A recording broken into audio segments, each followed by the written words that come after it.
Viewers, ఈరోజు నేను మీకు ఫ్రెంచ్ ఫ్రై ఏ విధంగా తయారు చేయాలో చెప్తాను. పొటాటో ఫిల్ తీసి స్లైస్లుగా కట్ చేసి పెట్టుకోవాలి. దాని తర్వాత నీటిని సలసల కాగబెట్టాలి. ఆ సలసల కాగబెట్టిన నీటిలో కొంచెం ఉప్పు వేసుకొని ఈ స్లైస్ని తీసి వేయాలి. స్టవ్ ఆఫ్ చేసేయాలి.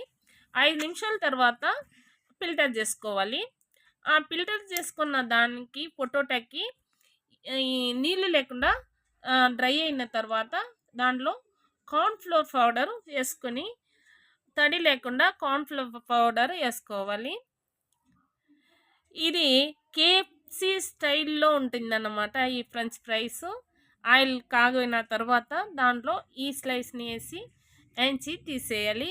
మనకి సౌండ్ వస్తుంది అన్నమాట. బాగా వేగేసిన తర్వాత అప్పుడు మనం బయట తీసేయాలి. దాని తర్వాత దానికి సాల్ట్ కొంచెం, మిరప్పొడి కొంచెం వేసుకొని తీసుకున్నా పర్వాలేదు, లేకపోతే మిరియాల పొడి కూడా వేసుకోవచ్చు. ఈ విధంగా మీరు కూడా తయారు చేసి చూడండి, చాలా బాగా వచ్చింది. ఈ వీడియో కనుక మీకు నచ్చినట్లయితే సబ్స్క్రైబ్ చేయండి.